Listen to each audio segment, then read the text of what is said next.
Բովանդակային իմաստով նույն բովանդակային ազգային ժողովն է լինելու, այսինքն անբովանդակ ազգային ժողովը լինելու է նույն լեզվակռվի ու իրար փոխադարձ մեղադրանքների մթնոլորտը։ Կարծում եմ նույնը մնալու պատճառը կամ այլ կերպ ասած ընդդիմության ձախողելու պատճառը, հավաքական ընդդիմության մի քանի պատճառ ունի։ Առաջինը նա է, որ Նիկոլ Փաշինյանի այսպես կոչված բարեփոխիչ կամ դեմոկրատական կառավարությունը այս 8 տարիների ընթացքում որևէ քայլ չի ձեռնարկել ընտրական համակարգը, քաղաքական համակարգը փոփոխելու համար։ Դա ենթադրում է ընտրական օրենսգրքի փոփոխություն, ենթադրում է կուսակցությունների մասին օրենքի փոփոխություն, ենթադրում է զանգվածային լրատվության միջոցների մասին օրենքի փոփոխություն, օրինակ, որ կուսակցությունները չունենան լրատվական միջոցներ, այսինքն զբաղվեն քարոզով, պրոպագանդայով իրենց կուսակցության կամ իշխանությամբ, ոնց որ դա անում է օրինակ առաջին լրատվականը, որը վերջերս ստացավ կառավարության որոշմամբ անհատույց կստանա տարածք, որպեսզի Արման Բաբաջանյանի կուսակցությունը կամ նրա առաջին լրատվական ալիքը, on-line ալիքը ստանա պայմաններ, այսինքն ակնհայտ իշխանական կուսակցությունը, ակնհայտ իշխանական լրատվամիջոցը խրախուսում է կառավարության կողմից, որպեսզի շարունակի իր պրոպագանդիստական աշխատանքը։ Երկրորդ պատճառը նա է, որ ընդդիմությունը չգտնվեց այդքան քիչ գոնե ամբիցիոզ եւ մեծամիտ, որպեսզի գնար համախմբման։ Ես ասում եմ որպես նաեւ այդ process-ի մեջ մասնակցություն ունեցած մարդ, մենք ազգային առաջնորդ կուսակցությունը չմասնակցեց ընտրություններին հատուկ, որովհետեւ հասկացա, որ միավորումը որևէ ֆորմատով չի ստացվում եւ մենք չցանկացանք մաս լինել անուղղակի ձևով Նիկոլ Փաշինյանի վերարտադրման process-ին, դրա համար մենք չմասնակցեցինք ընտրություններին, բազում կուսակցություններ իմանալով, որ իրենք չեն ստանալու անցողիկ շեմը, այնուամենայնիվ մեծամտորեն գնացին այդ քայլին եւ մասնակցին եւ ընդհանուր առմամբ որ նայեք ԿՀ-ի ամփոփիչ տվյալները մոտ 150-160 հազար ձայն այդպես փոշիացվել է, այսինքն այդքան մարդ ձայն չի տվել Նիկոլ Փաշինյանին եւ ձայն չի տվել Ռոբերտ Քոչարյանին եւ Սամվել Կարապետյանին, այսինքն այդ որ մենք ասում ենք մեր հասարակությունը բևեռացված է եւ միայն կամ նա է կամ նա, դա այդքան էլ այդպես չէ, մոտ 160 հազար մարդ հասկացել է, որ ոչ նա է, ոչ նա է եւ այդ 160 հազար ձայները ստացած մի քանի կուսակցություններ այնքան մեծամիտ գտնվեցին, որ իրանք չուզեցին ուղղակի համագործակցել, այդ ձայների քանակը ավել կլներ բնականաբար, եթե մարդիկ տեսնեին միավորում եւ անցողիկ շեմը հաղթահարելու շանս ռեալ տեսլական, եթե նրանք դա տեսնեին, ապա ես վստահ եմ 160 հազարը կարող էր հասնել մինչև 200-250 հազարի, իսկ դա նշանակում էր, որ մենք կարող էինք ազգային ժողովում ունենալ 10%-անոց անդիմադիր մի բլոկ, որը թեև որ կունենար գաղափարական շատ տարբերություններ, անպայման չի, որ դրանք ընդեղ աշխատեին միասնական, այսինքն ամեն մարդ կարող էր հանդես գալ իր կուսակցության ծրագրերով եւ մտքերով, բայց առնվազն դա ճեղքում կբերեր այն վիճակին, որը որ 18 թվականին ու մինչև 18-ն էլ է կարելի ասել, այսինքն ազգային ժողովում մենք երբեք չենք ունեցել իրական այլընտրանքային դատողություններ հայտնող, միշտ եղել է ծայրահեղ կամ դու նախկին թալանչի ես, կամ դու ներկա հողատու ես դիսկուրս։ Մի քիչ հեռվից կանք, ընդհանրապես ժողովը այդ խորհուրդը, ես չգիտեմ, դա լինի ծերակույտ կամ ասենք որևէ փոքր ինչ-որ խնդիր լուծելու, դա ձևն է, երբ մարդիկ տարբեր կարծիքներ արտահայտելով, տեսակետներ արտել, գալիս են ինչ-որ ճշմարտության։ Դա դեռ վաղնջնական ժամանակներից ընդունված մարդկության ձև է։ Հիմա մեր ազգային ժողովը այս նոր փոփոխություններից հետո 3 կամ 4 քաղաքական ուժից ավելի ուժ չի տեսել, որովհետև դրված է համապատասխան շեմ,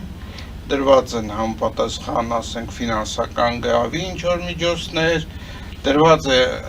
կան էլի բազմաթիվ չերևացող խոչընդոտներ, որոնք որ թույլ չեն տալիս, որ տարբեր մոտ 100-ի հասնող կուսակցությունները 100-ի չափ Հայաստանում գտնվող կուսակցությունների մեծ մասը ինչ որ ձևով մասնակցի ուրեմն օրենք պատրաստելու գործընթացին։ Այսինքն այդ հիմնական սկզբունքն է կարծես թե խախտվում։ Դուք ասում եք, այ Նիկոլ Փաշինյանը եկավ եւ չփոխեց ոչ այս օրենքը, ոչ լրատվական միջոցների օրենքը, ոչ սա։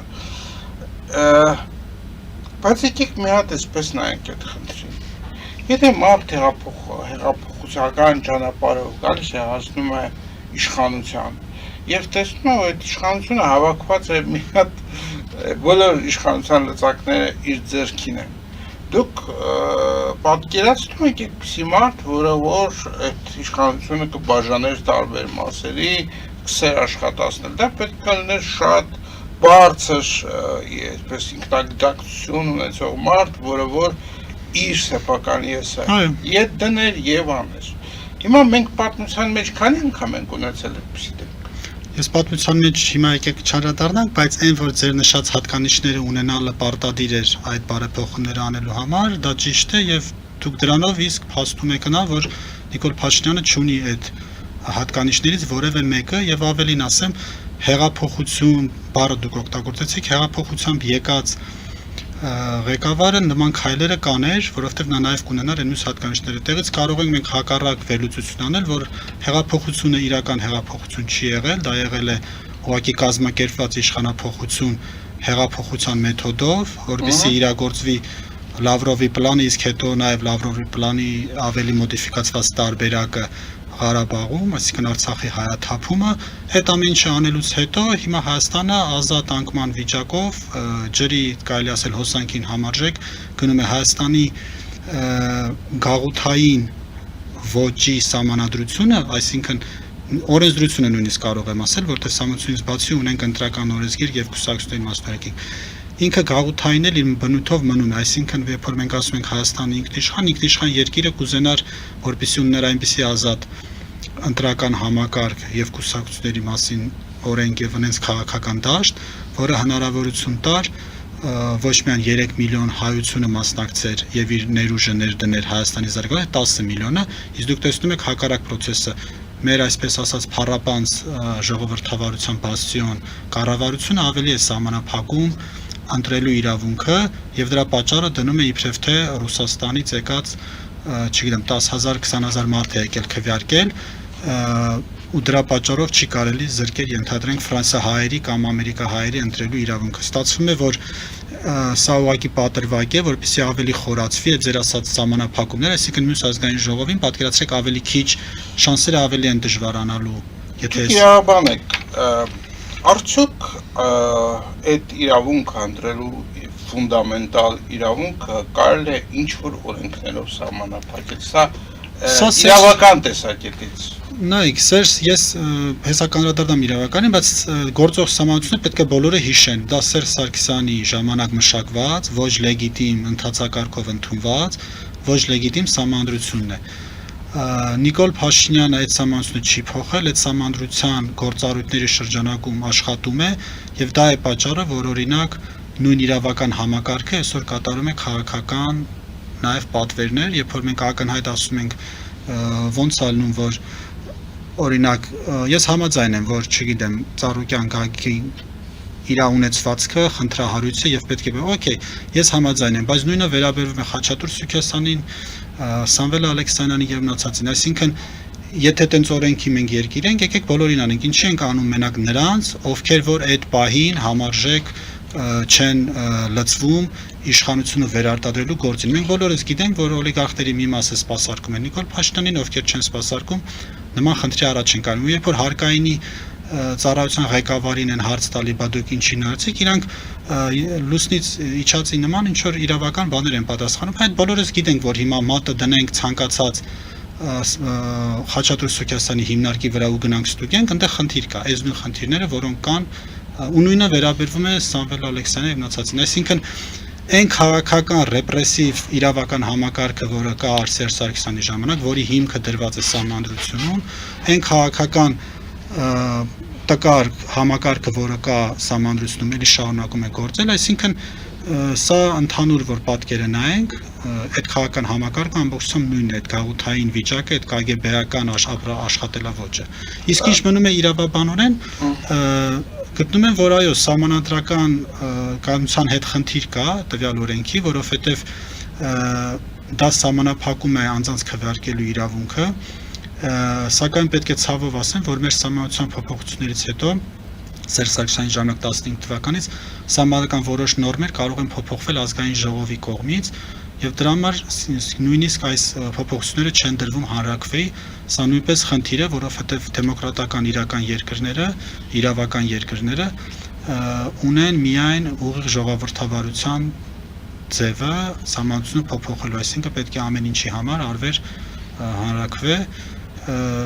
եւ սա այս մեր տիրող իրավիճակը իրականում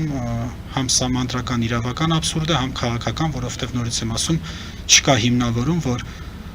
ինչ որ մի երկրի քաղաքացիների գալը ստեղ ու քվեարկելը կազմակերպված կարող է էական ազդեցություն ունենալ, կարող է որոշակի ազդեցություն ունենալ, բայց էական ազդեցություն չի կարող ունենալ, ու իսկ եթե ունենալու է, ուրեմն այդպես պետք է լինի, որովհետեւ այդ մարդիկ Հայաստանի Հանրապետության քաղաքացի են,